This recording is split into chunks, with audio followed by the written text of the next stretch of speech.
যারা মাসিক বেতনে কর্ম করে তাদের নির্দিষ্ট একটা সময় থাকে, যেমন 10টা থেকে 5টা অফিসিয়াল টাইম। সে যদি ব্যক্তিগত কাজে অফিসে পরে আসে বা আগে চলে যায়, তাহলে সেক্ষেত্রে বেতন নেওয়াটা কতটুকু হালাল হবে? খুবই দরকারি প্রশ্ন। আমাদের অনেক ভাইরা আছেন, চাকরি করেন বিভিন্ন কোম্পানিতে, সরকারি বেসরকারি প্রতিষ্ঠানে। যেই কয় ঘন্টা ডিউটির জন্য আপনি চুক্তিবদ্ধ, ওই কয় ঘন্টা ডিউটি যদি আপনি ফাঁকি দেন, পরে আসেন, আগে চলে যান, আর কাজের ফাঁকে নিজের কাজ কাম করেন, মোবাইল টিপাটিপি করেন, ফাঁকি ঝুঁকি দেন, তাহলে তাদের ওই ফাঁকি ঝুঁকি দেওয়ার সময়টার যে ইনকামটা, ওটা হারাম হবে। সেই ইনকামটা কি হবে? হারাম হবে। অনেক হারাম আছে আমরা যেগুলো জানি না। সুদ খাওয়া হারাম আমরা জানি, ঘুষ খাওয়া হারাম আমরা জানি, কিন্তু চাকরির মধ্যে এই যে ফাঁকি ঝুঁকি দিয়ে টাইম নষ্ট করে ওই টাইমের বেতন আমি নিচ্ছি, এটা যে হারাম, এটা আমাদের বেশিরভাগ মানুষের সেন্সও নাই। ভাইরা আমার, আল্লাহর ভয়ে আমানতদারিতা রক্ষা করতে হবে। মুসলমান কখনো আমানতের খেয়ানতকারী হতে পারে না। এমনকি আপনি অফিসে বা কোম্পানির, সরকারি বেসরকারি যেখানে কাজ করেন, ডিউটির সময় আপনি বসে বসে যদি ওয়াজ শুনেন ইউটিউবে কাজ বাদ দিয়া, সওয়াব হবে না গুনাহ হবে? কোরআন তেলাওয়াতও যদি শুনেন, সওয়াব হবে না গুনাহ হবে? ইমানদার কখনো সিসি ক্যামেরাকে ভয় পাবে না। ইমানদার ভয় পাবে কাকে? আল্লাহ রাব্বুল আলামিনকে। আমি 8 ঘন্টা করে ডিউটি করার জন্য চুক্তিবদ্ধ, মাস শেষ পুরো স্যালারিটা নিচ্ছি, অথচ আমি এভারেজে পুরো মাসে 8 ঘন্টা, 10 ঘন্টা, 15 ঘন্টা, 20 ঘন্টা ফাঁকি দিয়েছি, সেই টাইমের সময়টা স্যালারি আমি নিচ্ছি, এটা হারাম। অনেক ওলামা ইকরাম আছেন, আল্লাহ তাদের মধ্যে আল্লাহর ভয় এমনটা দিয়েছেন।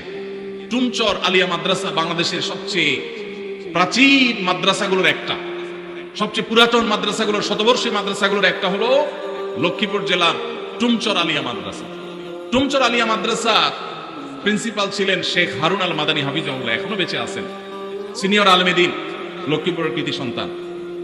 শেখ হারুন আল মাদানী তিনি কিছুদিন আগে রিটায়ারমেন্টে গেছেন। কিছুদিন আগে বলতে 2-3 বছর হয়েছে সম্ভবত। তিনি রিটায়ারমেন্টে গেছেন, প্রিন্সিপাল ছিলেন ওই প্রতিষ্ঠান থেকে, তিনি অবসরে গেছেন।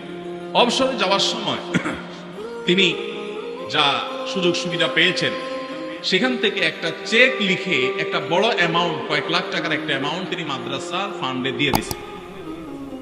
মাদ্রাসায় তিনি সেটা দিয়ে দিয়েছেন, এবং এটার কারণ হিসাবে, এটা তিনি আমাকে বলেন নাই, আমি অন্যভাবে জানছি, এর কারণ হিসাবে তিনি উল্লেখ করেছেন যে এত দীর্ঘ বছর, এত বছর কাজ করেছি এই প্রতিষ্ঠানে, চেষ্টা করছি ঠিকঠাক মতো ডিউটি পালন করতে, আমার অজান্তে হয়তো কোনো ফাঁকি ঝুঁকি হয়ে গেছে, হয়তো কোনো সময় নষ্ট হয়ে গেছে, হয়তো কোনোদিন দেরি হয়ে গেছে, আগে বের হয়ে গেছি, হয়তো কোনো সময় ব্যক্তিগত কাজ করে ফেলছি ডিউটির মধ্যে, সেই সময়গুলোর বেতন তো সব আমার অ্যাকাউন্টে ঠিকই আসছে, কোনোটাই তো আর বাদ দেই নাই।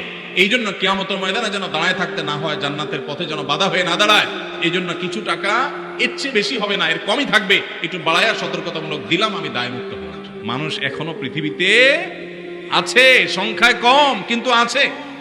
আল্লাহ আমাদেরকে মানুষ, সেই ইমানদার, সেই মুসলমান হওয়ার তৌফিক দান। ইমানদারকে কোনো সিসি ক্যামেরার মনিটরিং এর প্রয়োজন হয় না, তার সেলফ মনিটরিং, নিজেকে নিজে মনিটর করে, আল্লাহর মনিটরিং এ বিশ্বাস করে। আল্লাহ আমাদেরকে সেরকম মুসলমান হওয়ার তৌফিক দান। তাহলে ভাই, ডিউটির ফাঁকে এই ফাঁকি ঝুঁকি করলে সেটা নাজায়েজ হবে।